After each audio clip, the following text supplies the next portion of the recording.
83 வயசு எங்கள் அம்மாவுக்கு மரிக்கும் தருவாயில் இருக்காங்க. அவங்கள பார்க்க போனேன். அவங்க கையை பிடிச்சிக்கிட்டு அழுறேன், அம்மா உங்களுக்கு நான் ஒன்றுமே தரலம்மான்னு. அவங்க சொன்னாங்க, இல்லை வெஸ்லி, உனக்கு வெஸ்லின்னு நான் பேர் வைக்கும்போது நீ ஊழியக்காரனாகணும்னு ஆசைப்பட்டேன்.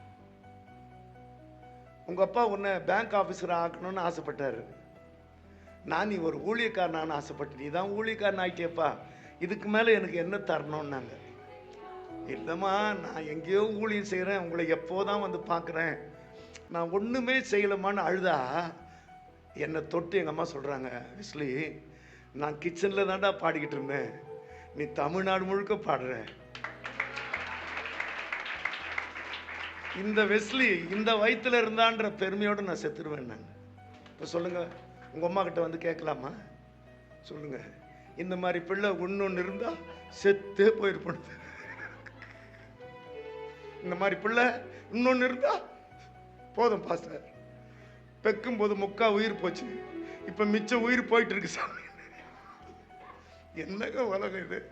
அல்லேலூயா. நமக்குன்னு ஒரு வரலாறு வேண்டாம், எல்லாரும் மாதிரி வாழ்றதுக்காகவா நம்மளை ஆண்டவர் அழைச்சார் இல்லையே? அல்லேலூயா.